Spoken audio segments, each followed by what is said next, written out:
So thank you all for joining us this evening for JTA's U2C TOD Pilot Project public meeting. This public meeting is focusing on the west, downtown, and east corridors of our project. So my name is Alexander Traversa, and I'm a planner with the JTA in the Planning and System Development Department, where I mostly focus on environmental, sustainability, and transit-oriented development. With me today, I have Josh Turner, who is a lead urban designer with WSP, and Jimmy Kim, a principal and TOD practice leader at HRNA. They're part of our project team that helped kind of put this project together and have done really great work to date that we're going to share with you today. So this being a public meeting, we want to be sure you have the ability to comment and provide feedback throughout the presentation. On the right-hand side of your screen or below the video, there's a comment box where you'll be able to share your thoughts throughout the presentation. And then at the end, we'll have a Q&A session where we'll address these comments. You can also text in to 73224 with the message JTA TOD, all one word, all lowercase. And you'll receive a response back asking for your comments, and then you can text back with your comment, and we'll get it in the same comment field shown on the side of your screen, and we'll be able to address it in the Q&A as well. Or you can also send an email to the email located at the top of the public input page, which for this meeting is m323@publicinput.com. So then again, we'll address some of these concerns and questions during our Q&A session. So just throughout the presentation, we want you to kind of share your feedback and thoughts of what we're presenting. And really what we're going to do is we're going to share with you kind of the background and how we got to kind of some of the thoughts that we have for this project related to your community and the characteristics. So, you know, that's important, but the most important thing is your feedback here. So we want to really make sure that we understand the neighborhood characteristics, and if you feel kind of what we're proposing is a good potential for TOD or transit-oriented development in your area. And then after the meeting, if you have further concerns or comments, you can visit our project page at u2ctod.jtafla.com and take the survey. There's also a ton of information about the project, ways to engage, the ability to just contact us directly or schedule a presentation. So today I'll just be doing a brief refresher about the Ultimate Urban Circulator or U2C program. Many of you in the downtown area have probably heard of it.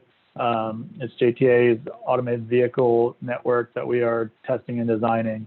From there, we'll go into a project overview of our TOD pilot study and talk about some of the study areas. Just give you a brief background on what transit-oriented development is and how we're planning on implementing it with this automated vehicle network. And then I'll discuss a little bit more about the survey, and then we'll go into a Q&A session. And then we'll follow that up with kind of our next steps for the project. So the U2C, or Ultimate Urban Circulator, is JTA's way of trying to transform the downtown and the state of mobility.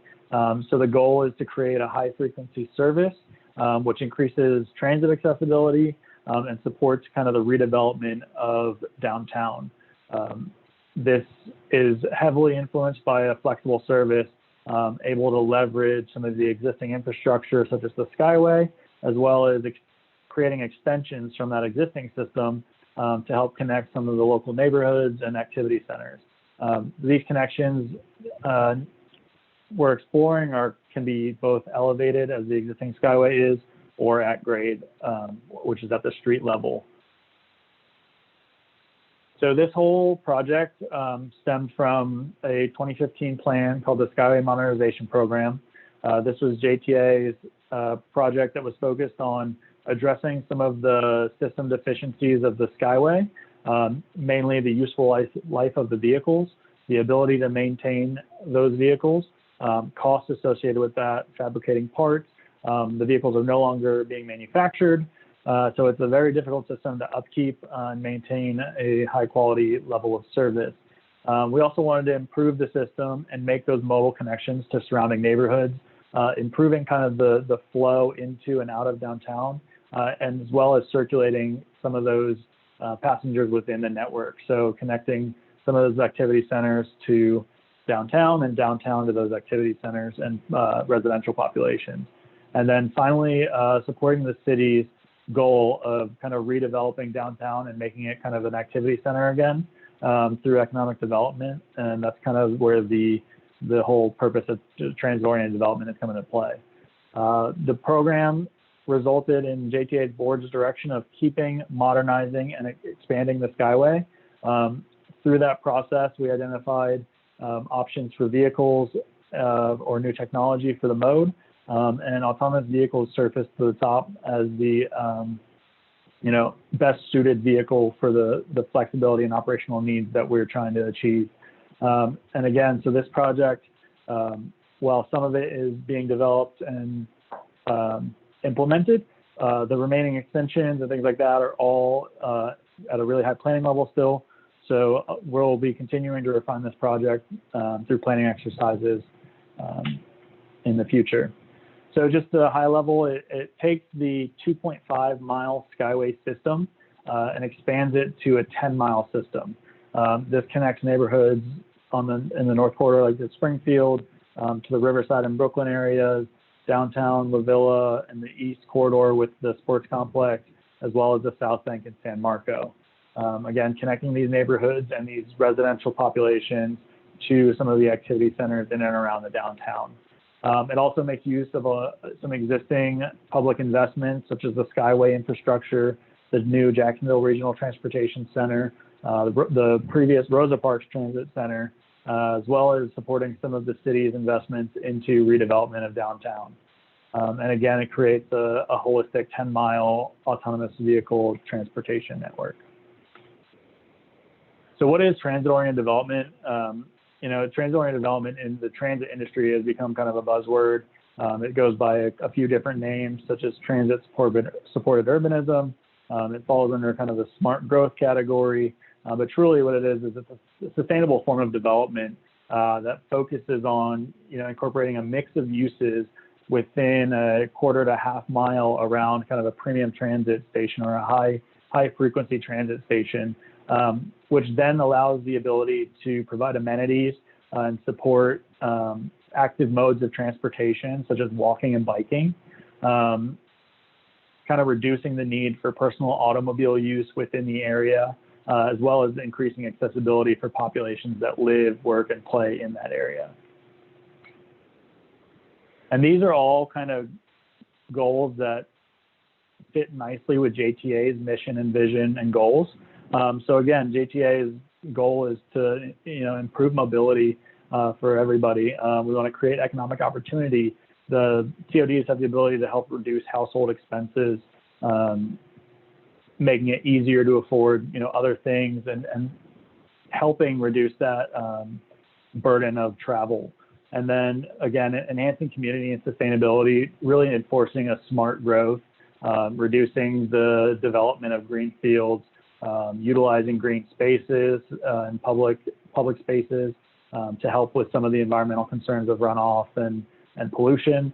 And then again, providing a more financially sustainable development model for both the city and JTA, being able to make better use of taxes, as well as feeding a transit network, which can help improve the transit already being delivered.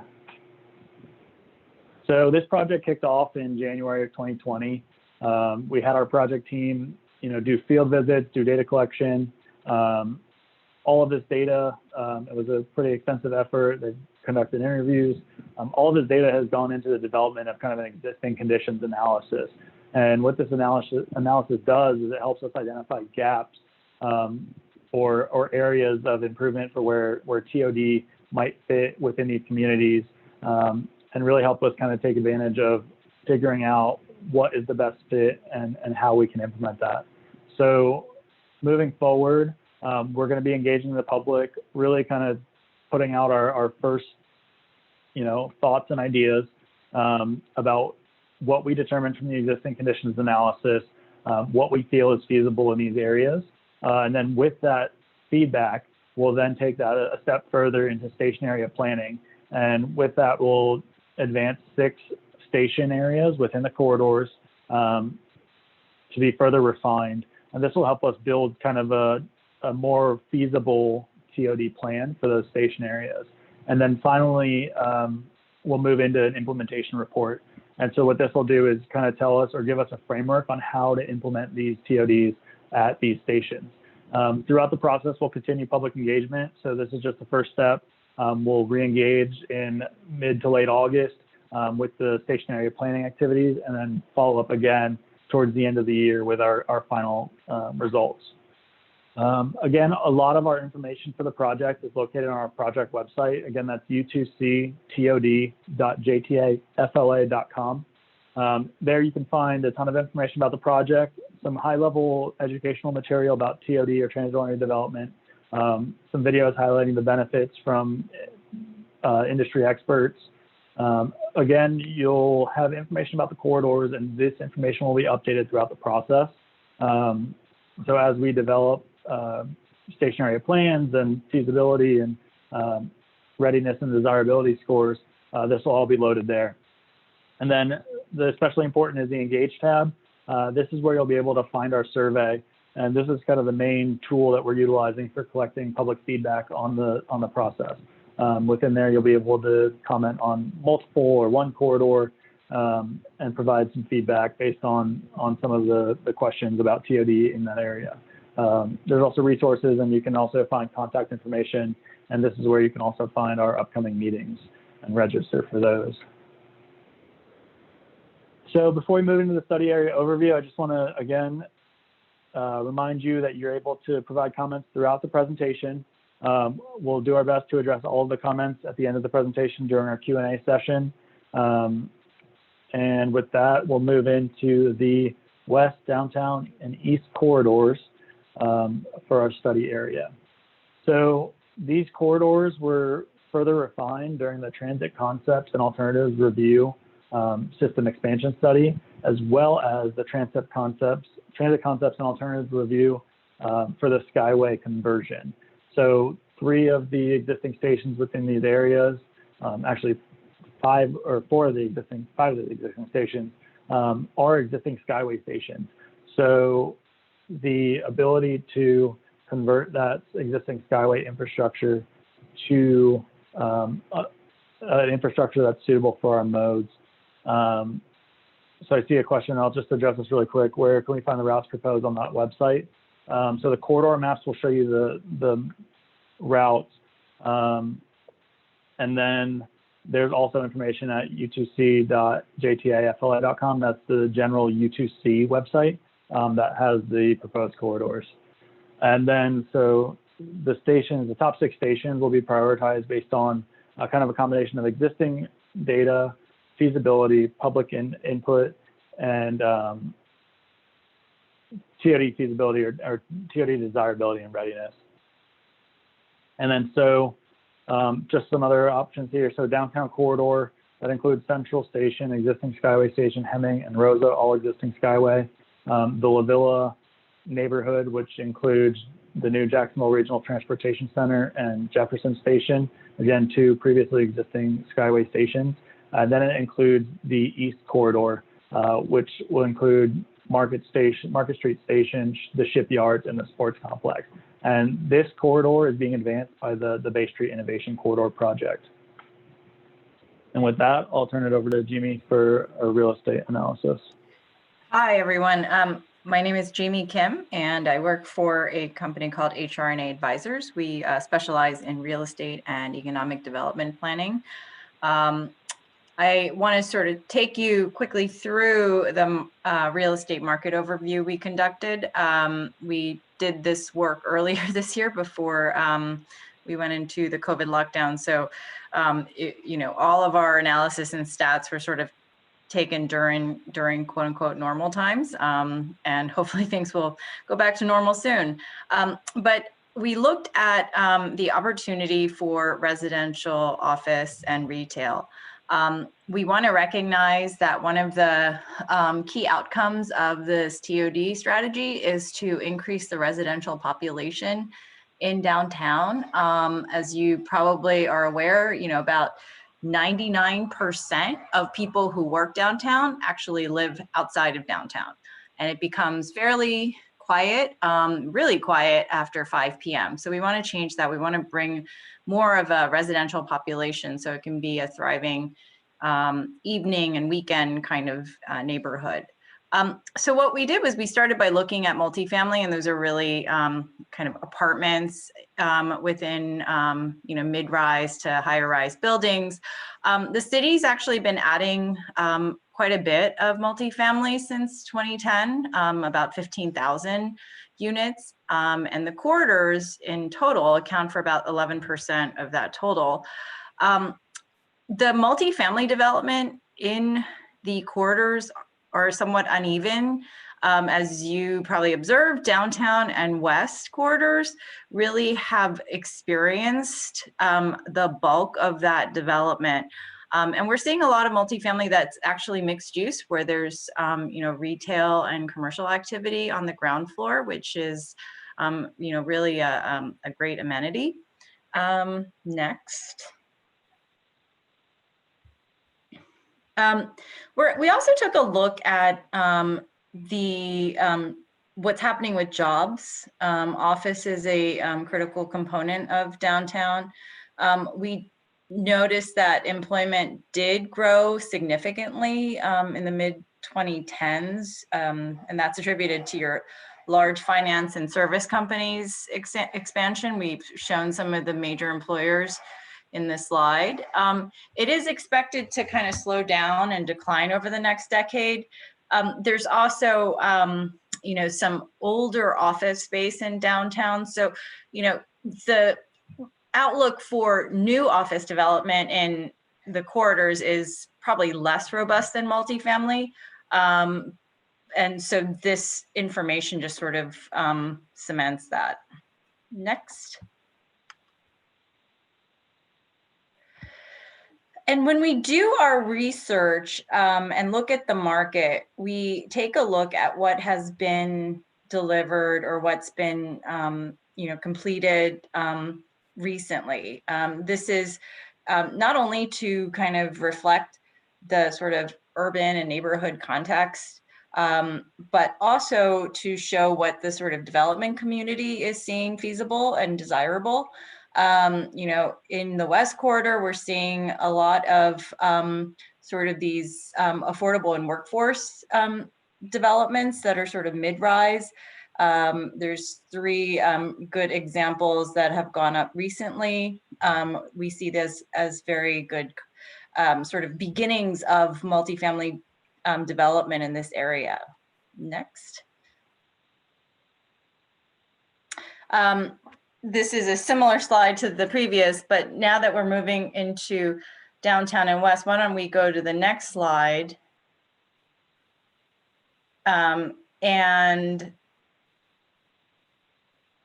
Yep, exactly. So in the East Corridor, there are some major developments that have either come online, the Bergman Plaza, the Churchwell Lofts, as well as some major pipeline developments. So these are currently planned, not yet built out, but we want to really tip our hats to the Ford on Bay project that is hopefully coming online in the next couple of years. And these are important for us to see because these are sort of reflective of what the market is, what developers in the market are currently seeing as viable and feasible. Next. And then here is where I turn it over to Josh. Thanks a lot, Jamie. Again, my name is Josh Turner, and I'm an urban designer with WSP. WSP is a large engineering and planning firm, and we focus a lot on transportation infrastructure. As an urban designer, our team and my team, we plug in and help with urban design and planning for transit-oriented development as they are associated with the expansion and the creation of transportation systems. So we're very excited to be working with JTA, the DIA, and the community to study TOD and its potential for the U2C system. So to give you just kind of an overview of what we'll be talking about for this last part of our presentation, I want to first talk about the different places throughout the system. So, and we can also call them topologies. So, every station is within a neighborhood, and that's a place. And there's a variety of places throughout the system, and we think it's really important to identify those so that we can gain a greater understanding of these places in the station areas. And it's also something we want to talk with you about, and to make sure that we got this right. So what you see on the screen, working with the community and the DIA and JTA, there are 4 main place types or topologies for the U2C system, and then I'll get into it on some in just a little bit on how we further refine some of these broader definitions for these station areas. So, urban center, it's what you might think it is. It's, the central business district. It's the North Bank. It's the South Bank. It's where you're going to have your tall buildings, your hotels. So it's your urban core. Regional center, these are outside of an urban core, but, at a regional scale, they are of a significance. Oftentimes, they are academic in focus, or they have a focus on healthcare, or in the case with the Jacksonville Regional Transit Center, the idea of the JRTC becoming a regional hub for transportation, and that's very exciting. Core neighborhood are really the urban neighborhoods that are just adjacent to the urban core, the urban center, and we have a lot of different types of these core neighborhoods throughout the downtown Jacksonville area. Some of them are historic and urban, like up in Springfield and down in Five Points. Some of them are emerging, and Jamie touched on some of the developments happening next to JRTC at the Jefferson Station. New multifamily or 3 to 4 story apartment buildings. It's happening in Brooklyn as well, but still nonetheless a core neighborhood. And then finally, special use. These are for those one-off, unlike the other places throughout the system. So think of sports complex with the stadium, the arena, the baseball grounds, and the emerging shipyards development around the stadium. That's really going to be a destination, really a special place. And for the corridor that we're talking about today, west, downtown, and east, we actually have all topologies represented. And so we'll talk about in more detail some of the stations. And I saw a question come up about, well, there was a question about just, the prioritization, how do we prioritize certain stations over others to get to those 6? And I'll talk about some of our methodology in a second about, one way that we arrive there. Next slide, please. So to talk about, a little bit more detail about some of these places and specific to the stations within the corridors we're talking about. So an urban center, you have your Hemming Park, the Central Station, and the new Market Street Station really as being a part of that central business district, especially with Hemming Park having a government, a civic focus of uses and of intensity. And that really forms, your classic central business district. Rosa Parks, we also call it an urban center, and we call it, specifically to help refine that place a little bit, we call it a mixed use core. And that's really less about what's happening there today and more about what we see it becoming in the future, based on, of course, the U2C, a premium transit service, but then also the opportunities for revitalization and development around that station. Next slide.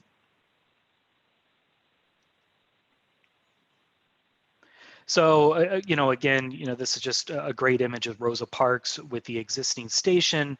Very exciting that the buses have transferred over to the JRTC. However, this station will be the departure point for the elevated U2C AV vehicles as they find their way touching down onto grade and making their way north to Springfield. And something else that's very important to this station is the First Baptist Church and their property that they've put up for sale. And you can see a mix of parking garages and large auditoriums that combined with the Rosa Parks Station all come together to tell a really exciting future for this particular part of downtown. Next slide. Just some images of the great, Hemming Park. It's a really nice urban space. And then you have your, very important civic buildings like City Hall, and then also federal buildings that really, where Hemming Park is really playing a central role at this particular station. Next slide. Finally, as you work your way south at Central Station, you're still within the Central Business District, but you start to see more surface level parking lots, so it's not as built up as Hemming Park Station area. You have the Omni Hotel, which is a very important downtown hotel, TIAA Tower, and then also an important cultural asset at this station, the Times Union Performing Arts Center. Next slide, please. I talked about it before when I mentioned, JRTC being a regional center and really similar to Rosa Parks, and actually even less so. It's becoming every day, that regional hub for transportation connection. So it's extremely exciting, and we think it's a real anchor, the JRTC and the transit assets there to really draw people in to live there, to work there, and then also to recreate there as well. Next slide. I love the pairing of these two images because you have the JRTC on the left, which is a really interesting and progressive approach to the JTA building their headquarters, integrating it with the existing Skyway. But what is the convention center now? What was previously the Jacksonville Terminal or the Union Station, and both of these buildings, they're just across the street from each other, and they both have an important transportation legacy, which I think, along with the legacy of La Villa, really tells the story of this particular station area. Next slide, please. And then, finally, just to touch on, a core neighborhood, we talked about Jefferson, and we talked about really the type of residential development happening there, really some new multifamily and workforce housing happening there. You can go on to the next slide, please. Just some images of those, great examples of transit-oriented development, as far as the programming and the idea of building some density next to transportation, really taking, trying to change the conversation about our relationship with the car and trying to create these areas of walkable, active communities. Next slide, please. Finally, just, covering a lot of stations in this corridor, but if you can go to the next slide, we have our special use stations, and primarily, we've all seen the plans that both Cordish and Shad Khan have for the sports complex station, U2C, and while these plans are emerging and progressing, it will be really important for us to, at a station like this, to make sure that U2C is integrated with this type of exciting development that's happening at the waterfront. And for our purposes of our study, there's already a plan and a vision that's put forth for the sports complex, but we're really interested in, what the potential is for that next station over at Shipyards, and I'll talk a little bit about that in a second. Next slide, please. And just to touch briefly on the connectivity that we're seeing, the area of, excuse me, the JTA Jefferson Central, these stations are well served and well connected with the JTA bus network. There's also key connections to the waterfront and also the, kind of the growing waterfront trail along the St. Johns River. So that's something that we always keep in mind on reinforcing those connections. We do see that, where there's, from a vehicular and kind of road infrastructure perspective, coming from Brooklyn to downtown or vice versa, it's not so pleasant, mitigating and engaging those elevated roadways, and they're quite wide. So when we think about TOD for these areas, we want to help optimize existing connections and create new connections for people to get around within these station areas. Next slide.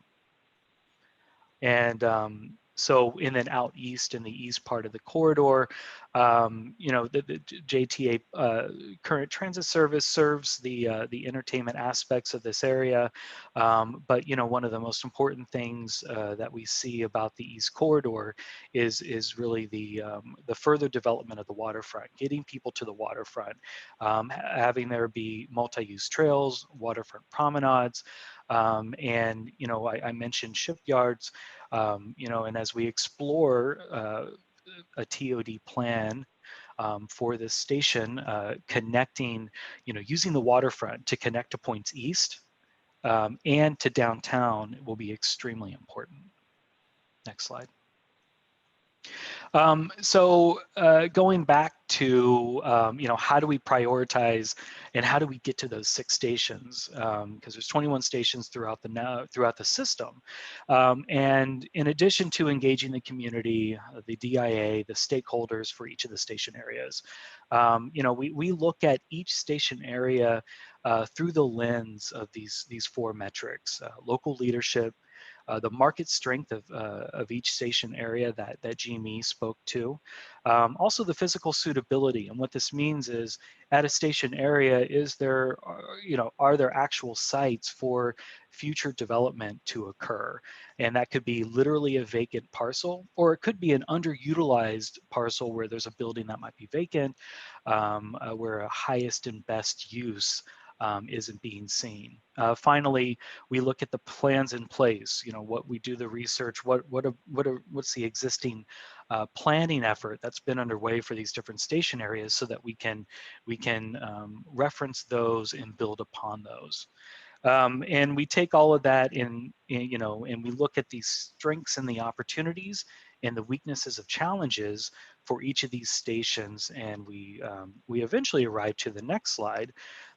Which is a mix of the objective, what I just talked about, what we're seeing as far as those 4 metrics, and then also our professional judgment as urban designers, as planners, as people who are experts in transit-oriented design. What's the potential? What's the desirability? What's the readiness for TOD at each one of these stations? So we try to make this very simple and approachable as far as being very graphic and say, okay, for those 4 metrics, on a scale of 1 to 4, or maybe best and good and fair and maybe not so good, how are these things ranking, so that we can get to an overall idea system-wide of how these scores are playing out. And that's what the next slide shows. This is an image of the entire system. The large circles are those stations that have the highest desire and the highest readiness for TOD using this methodology. And most of the stations, as you can see throughout, are right there in the middle ground. They either have a mix, they have some desire, or they have some readiness. And there's a few stations throughout that score on the low side. But for the corridor that we're talking about today, we have Rosa Parks, JRTC, Sports Complex really scoring high on the TOD assessment. Next slide. So back to JRTC. So I'll touch on a couple of stations and get a little bit more in the weeds here about what we're seeing and the reason why we scored a certain station a certain way. The image that you see on the right, it's a land use plan. So, you know, the convention center is there, JRTC is now there. We have that new residential development occurring a little bit to the east, but you see a lot of the darker parcels. Those are vacant parcels. And, you know, we understand that this neighborhood was cleared in a way in the early 90s to make room for urban renewal that never quite came to fruition. So, you know, we think that with JTA's leadership and the DIA support, that there's a real opportunity here to you know, realize La Villa and to its fullest potential. Next slide. So JRTC actually, with our methodology, is one of the highest ranking stations throughout the whole system. Some of the things I just spoke about, like local leadership from JTA and the DIA, the market strength with those apartments already being built. Developers are looking at the area, the planned townhomes. As you saw, a lot of the vacant parcels make you know, it a place that has a strong physical suitability.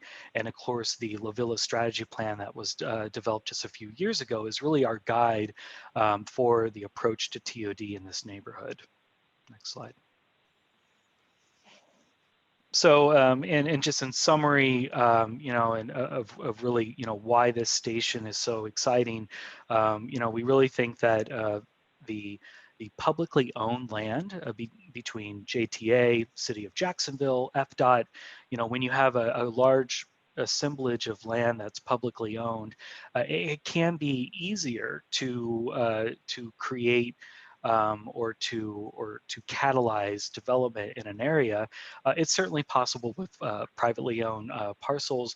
However, you know, it's always seen as a good thing if there's a good amount of publicly owned land available to incentivize new development. Next slide. And on this next slide, we highlight in yellow some of those key parcels that we'll be looking at as we go into the development of the station area. So you have the darkest purple just north of the JRTC. That is a JTA owned essentially a block, which is then surrounded by those new townhomes that are planned. That's a really key and important block for there to be an initial project that really helps to build and jumpstart the idea for development in this area. We're also looking just south of Bay Street. You know, if the convention center is going to move out east, you know, is there a new vision for this large swath of land that's associated with the old Jacksonville terminal? Could this be a new place for living, for working, for an evening out or the weekend? Next slide. Going to Rosa Parks today, you know, it's you have the First Baptist parcels that are contributing to a not so active environment. You know, Rosa Parks Station will still be very important and key within the U2C system. So our idea, you know, we really want to look forward and see really what the potential is for this area. Next slide. Rosa Parks also ranks very high, not as high as JRTC. And, you know, we really, we put forward, you know, great local leadership. The physical suitability is there. You know, the plans and the conversations are out there about what this area can become. But we do see the challenges right now at this moment from a market perspective. There's nothing there being planned. There's certainly real estate that's coming online through the sale of the First Baptist Church parcels, but nothing there right now to really give an example or to be that initial project out the gate that really starts to build that momentum and turn this station around of what it could be. Next slide, please. You know, from a phase one or an initial project perspective, JTA owns not only the Rosa Park Station, but also the parcel just to the east. We think that this is, an opportunity to create an early phase development that can really jumpstart the idea of these other parcels that surround the station to be turned over for this new mixed use core. And of course, first and foremost with that are the First Baptist Church parcels. If you go to the next slide, these are, these parcels that we're seeing with the potential for TOD, they're highlighted in yellow, the darkest purple being that JTA parcel. Those 4 pink squares that are outlined in yellow, actually it's the whole grid of 8 that really constitutes the extents of the First Baptist Church parcels. And we think that it's important that the whole area be thought about with a single vision for TOD to really promote a cohesive approach to development. And, we acknowledge that this is something that's not, that doesn't happen, immediately. We really want to look forward in the future to guide when those opportunities come up. So, maybe it's a 15-year plan, maybe it's a 20-year look of really how this entire area could be built out with transportation playing a central role. Next slide. With shipyards, there are some important venues along AP Randolph Street, the arena, the baseball grounds, Intuition Ale House is a really cool place. And, we think that Randolph Street connection, or, kind of intersection with Bay Street and its connection to what is now, the vacant Shipyards waterfront is a real key connection and important to understanding what this could be in the future. If you go to the next slide. So Shipyards, it scores, right there in the middle. I think if you go to the next slide, we can talk about the thing that we have to just be out in front of, is that we acknowledge that this is a brownfield site, and there are steps that need to be taken in order for this to be a viable opportunity for developers to come in and work with the city and the DIA to realize this vision for transit-oriented development. But putting that aside, and if we think about the longer term, the connection to the waterfront is really essential. I think of it as a prized place on the waterfront, and really the link between downtown and what's going to happen at the sports complex. Next slide. And again, just building on what's there, that real the destination along Randolph. What if you're able to encourage people to spend a little bit more time after they go to a game at the arena, and they can walk down to the waterfront, connect to the waterfront, and find places to go, to eat, to recreate. So we're really excited, even given the complications, leveraging the excitement and the momentum at the sports complex, and really this area and this station as a continuation to a degree of that. Next slide. So I want to talk about Hemming, Plaza, and Central Station just kind of briefly and at a high level. Both of the stations rank somewhere in the middle, but there is a distinction between the two. And I want to just bring that out and talk about that really quickly. So if you can go to the next slide, Hemming Park. So here, this is an example of a station that's within a already built up area. I spoke earlier about, the civic and the governmental uses of this area. And from a TOD perspective, and as far as an opportunity goes, and really from a physical suitability, we think it ranks rather low. So when we think about this particular station, it's something that we definitely want to connect to, both from the north, Rosa Parks, and then also just acknowledge it as really the heart of the central business district. And going to the next slide, and actually I think, so with Central, and if you just jump to the next one, different from Hemming, the Hemming Park station area, You can see on the right, those pink parcels that are outlined in yellow, those are surface level parking lots, and it's really within some really valuable property within, or just, within the southwestern part of the urban core. You have the Times Union Performing Arts Center right along the waterfront. You have CSX headquarters. You have the Omni Hotel. And so here, while we think that there might be other priority stations to look at TOD, we do acknowledge that there could be a revisioning of these surface parking lots, a higher and better use suggested for this. But it's complicated. It's not, this is an example of a privately owned parcel, and it's also a parking lot that serves the hotel and the office building. So it's a little bit more complicated to put forward or to actually implement a vision for TOD at a place like this, but certainly something that that stuck out to us, and we think that there should be a higher and better use for a place like this. So I think with that, I'm going to turn it back over to Alexander. Thank you so much. I know that was a lot of information, and I'm looking forward to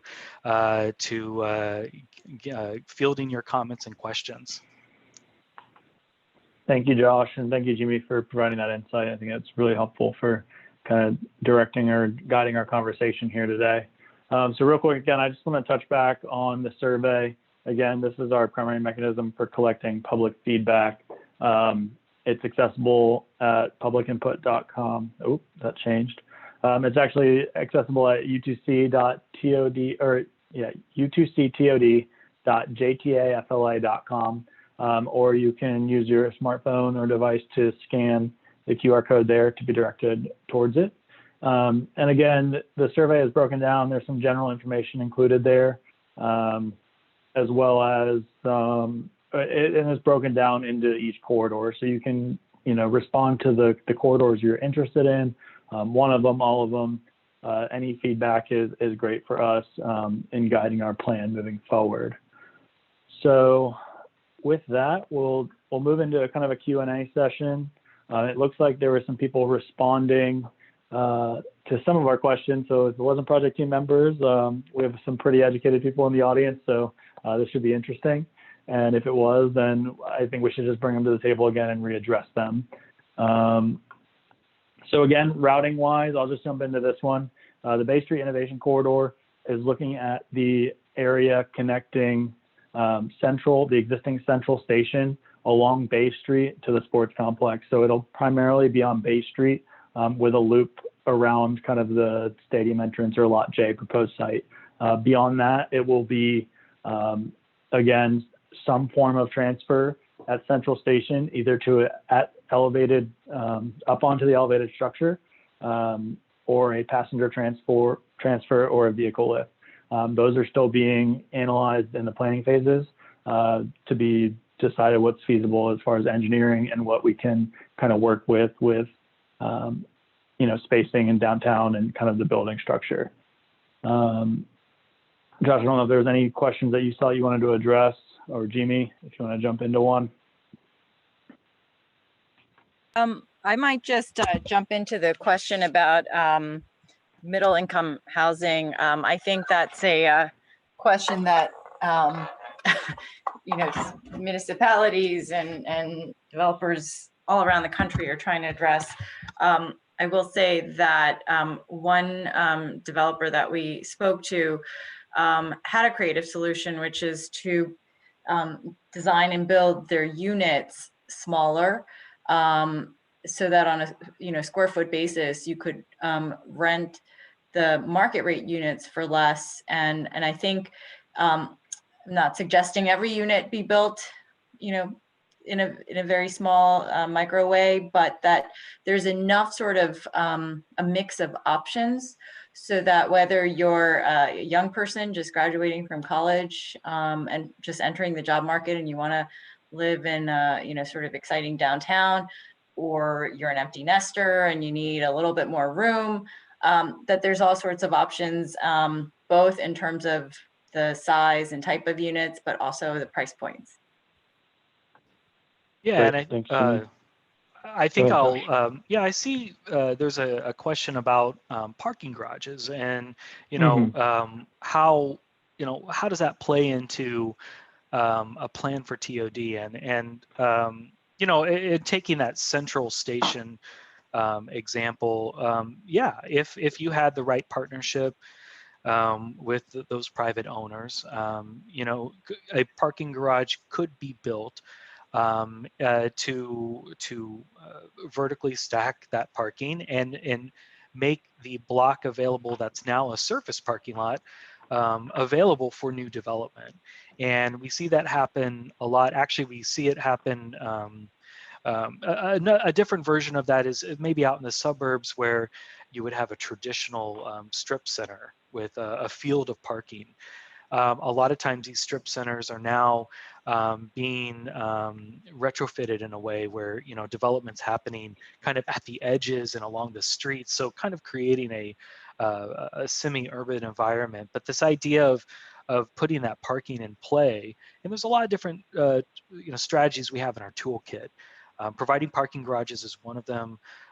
Suggesting shared use for parking is another. But yeah, I mean, surface parking lots are one of the things that stand out and the most when it comes to thinking about a higher and better use, especially for places that are downtown. Great, thanks, Josh. To address a couple of the questions in one go, and kind of building on Josh's parking feedback. So we've been working with DIA in the city to kind of address the issue of parking downtown. DIA took a major stand on it when they implemented their new downtown overlay that had reforms to parking as far as no minimum parking requirements. So there is efforts, and now as they address some of the available parking, I know the DIA is exploring that heavily. Again, DIA and their selection process on some of these proposed sites is their own. So some of those questions may need to be directed towards DIA on their selection. But we are in communication with DIA consistently, as well as some of the pipeline developments. So I know our project team had interviews with the Cordish Group about the Lot J and the Shipyards developments to make sure that transit has a place in their developments.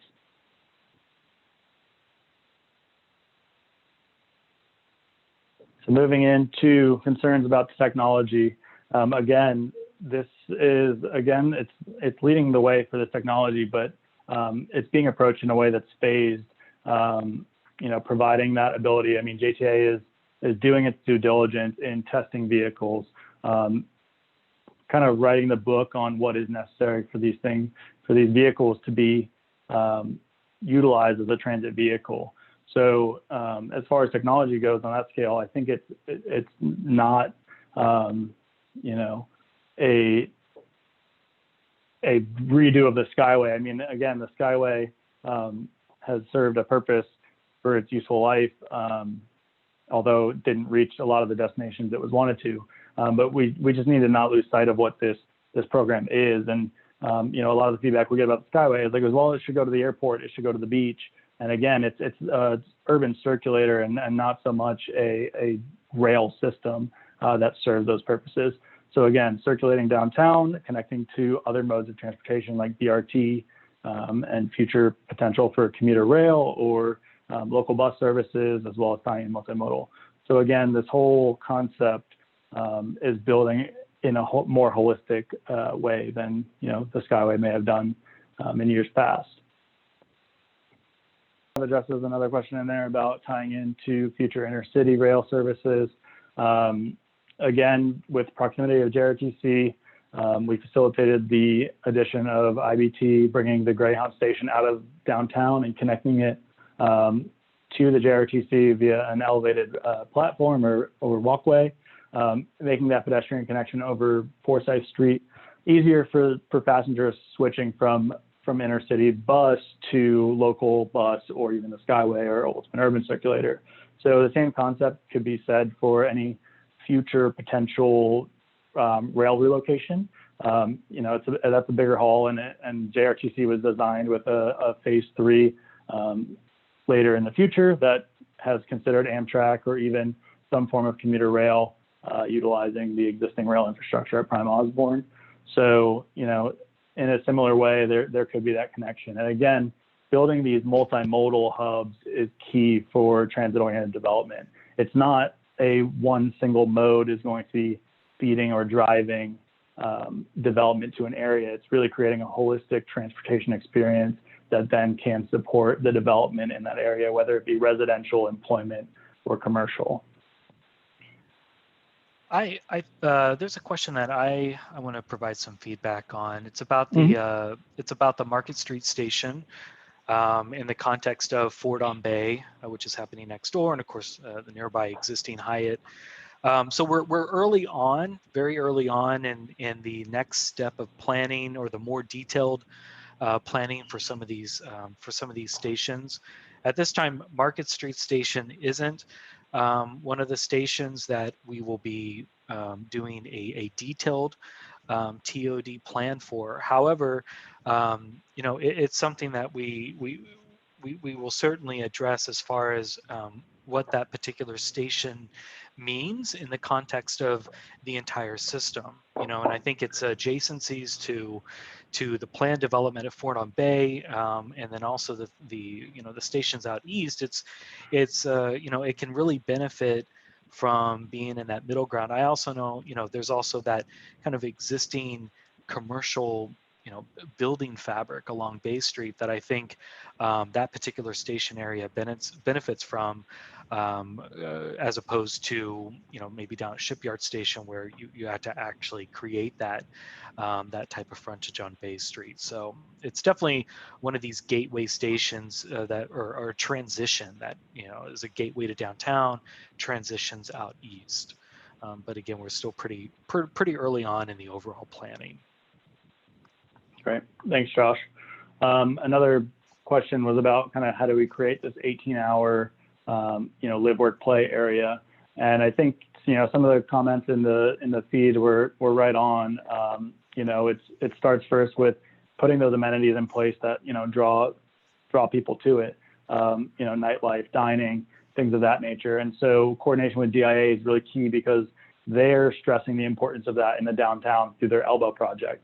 So creating a center for nightlife and dining and entertainment within downtown, which will then help drive and increase residential population downtown. And then it also gives you the ability to utilize this network to connect to some of the other residential neighborhoods that would feed the downtown. Like Josh said, those core neighborhoods, that have their unique features as far as commercial, but are primarily residential, and then would give those people more opportunity to access the downtown as a new location or a new destination for them. Yeah, and if I can just add a little bit more to that. So when we're thinking about Rosa Parks, one of and we're trying to understand really what are the anchors to this new place that we want to create, where there's really not a place now except the Rosa Parks Station. Connecting in and trying to strategize how to connect in with this idea of a restaurant corridor and this kind of bar and restaurant activity is one of the central principles that are really emerging for how we're thinking about organizing a place like Rosa Parks Station. So, and it makes if you can think about Hogan Street coming, right into Rosa Parks, but then also providing that direct connection to the waterfront, where the previous landing was, but what will be something in the future. But then just kind of zooming out and what is the connectivity of downtown, and from a pedestrian perspective, could you walk that corridor and it'd be really pleasant, even outside of the Hemming Park area, from Rosa Parks all the way to the waterfront. But then also you have an option to utilize U2C also to connect within that. So, even though our focus will be on select stations, we're always thinking about, what are we connecting to? What can we, how can this be a system of places? Great. Yeah, that's a good point, Josh.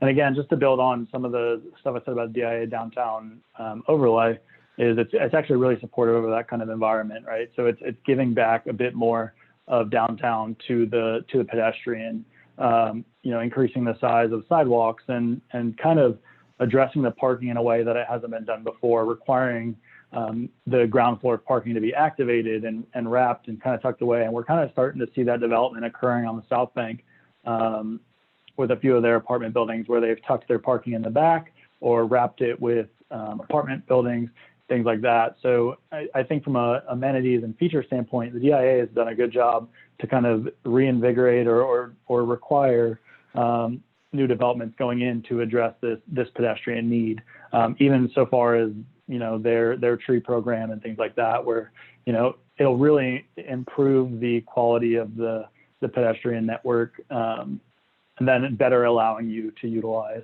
things like transit because, once you get into downtown, even if you utilize transit to get into downtown, you need to be able to move throughout downtown, without the use of a personal vehicle.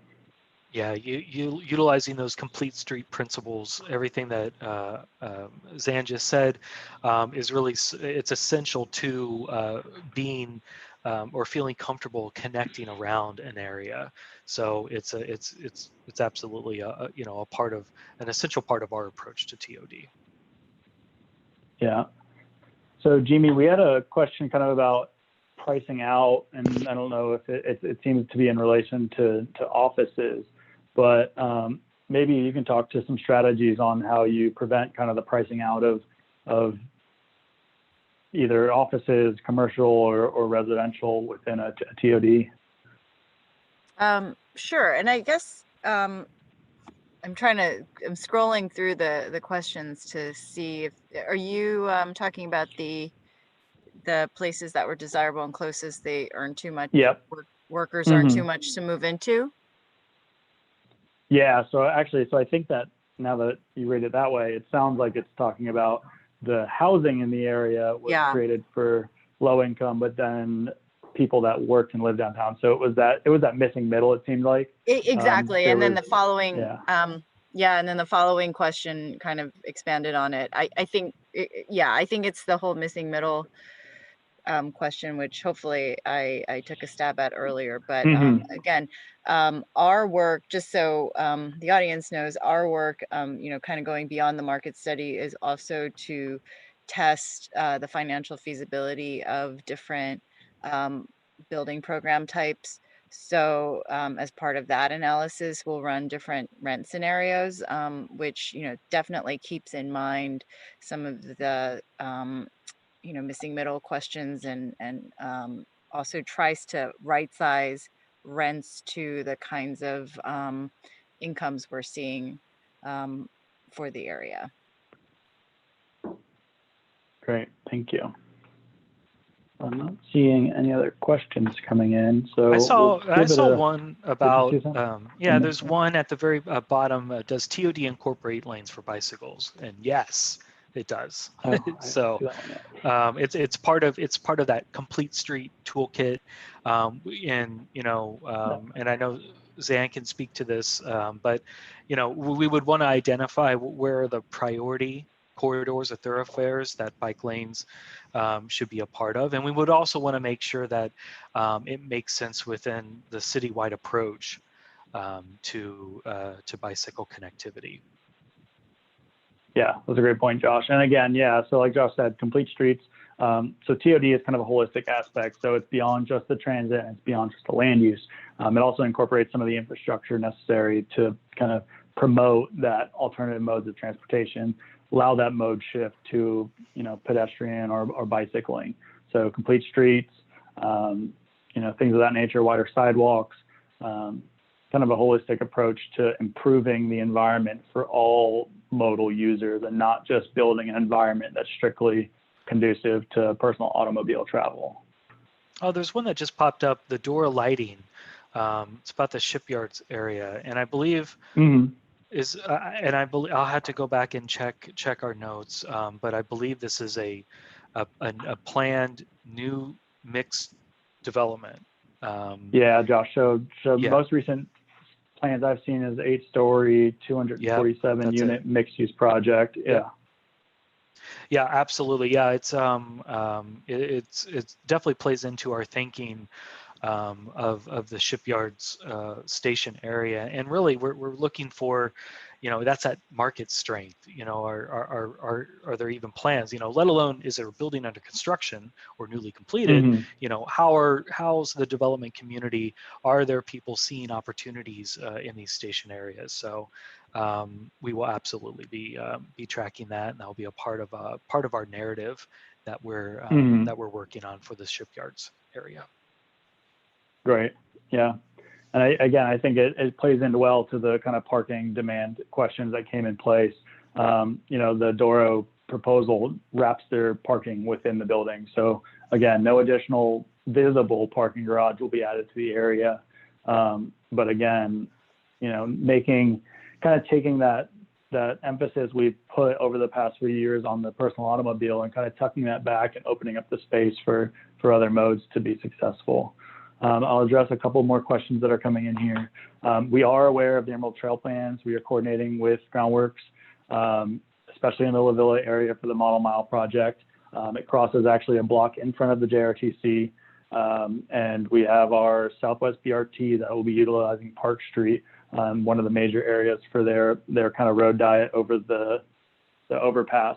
So we are coordinating with them. I think, again, it's a great project that kind of helps build that kind of neighborhood aspect to where somebody can get onto the Emerald Trail, utilize it for walking or biking throughout La Villa, possibly from their townhome, and then utilize it to access transit or vice versa, access transit from the trail. So there's a lot of coordination, a lot of great stuff going on with that project and a lot of the things that we're doing. And then the timeline from here on out. So again, like I said, it's phased out. The first project or corridor being advanced is the Bay Street Innovation Corridor. That is funded by an FTA, so Federal Transit Administration grant from the BUILD program. So better utilizing infrastructure and leveraging development. So that's the first one being advanced. The procurement just hit the street this month. The timeline for that is a 2025 in operation. So that'll be the first corridor. As we expand and move forward with next phases, there is a plan in place for what we're calling Autonomous Avenue, and that is a conversion of the existing Skyway portion running from Jefferson Station to the JRTC. So that will utilize one side of the Skyway. The Skyway will remain operational on the other, and that'll be the first phase of the conversion. That is contingent on funding still, so there's no timeline on that. And then as we move forward, as we conduct our planning studies and receive this input, we'll start to prioritize the corridors for future implementation. And then again, contingent on funding from the FTA, local funding at FDOT. With that, I just want to again urge you that if you have any other questions, please feel free to reach out to either the email line at m323@publicinput.com. Those will come directly to our engagement site. Or you can visit our website at U2C TOD at JTAFLA.com. And then fill out the survey under the Engage tab. So again, yeah, the BUILD grant is a 5-year program right now. We've been conducting our testing on our vehicles. It's in coordination with the Heart Bridge project. So, getting those vehicles on the street is contingent or, depends on when we can get the entirety of that corridor, ready for that transit service. once the bridge is down, we can start coordinating on the lanes and that kind of thing. So yes, it's a long-term project. And again, this entire project is a long-term project. And again, there's no real timeline because the extensions are contingent on funding right now. So just moving on quick, if there's any other questions that come in, we'll address them, but I just wanted to update you on kind of our next steps. So this is our second public meeting. We'll have 2 more tomorrow covering other corridors, the South Bank and the Southwest Corridor. And then this public survey link will be open through the end of July, early August. But then we'll move into the next phase where we'll start refining the station area plans and then go back out for a second round of engagement focused on those station area frameworks for the selected stations. I just saw another question come in. Yes, the project team did meet with Cordish, the developers at the sports complex, to integrate this. So that's why we kind of shifted our direction towards building out a station that wasn't really as built out as the sports complex is. You know, they have a vision and plan in place. So really it was just working with them to get them to incorporate the U2C into their design. You know, a lot of the things that we're thinking of, at least from JTA's aspect and its assets in the corridors, is something similar to how we utilize the Skyway into the JRTC. So more questions come in now. So the heart ramps are down by the end of the year. You know, there's still a lot of road configuration that's going to be going on in that project area. The DIA is focused on incorporating some bicycle and pedestrian improvements in the area. That whole project corridor is more than just the U2C. The Bay Street Innovation Corridor is a coordinated project between the city, the DIA, the TPO, and the JTA. So, I mean, there's a ton of improvements going into that corridor, you know, all of which are being developed in coordination. So, yeah, it seems like a long time in 5 years. But, you know, it's being addressed. And there's currently local routes that still serve the area. And there'll be improvements to pedestrian and bicycle infrastructure during that time. So hopefully that addresses your questions. All right. And with that, I think we are good to wrap up. So again, please feel free to reach out with any other questions and fill out the survey for each of the corridors or the corridors of your concern. We'll be happy to respond and get some answers to you guys, as well as incorporate these responses into our plan. And again, be on the lookout. You'll be receiving updates on when our next round of public engagement will be throughout the year. So with that, I want to thank everybody again for your participation. We had some really great questions come in, and I think this will really help us drive our framework for Trans-Oriented Development implementation centered around the U2C.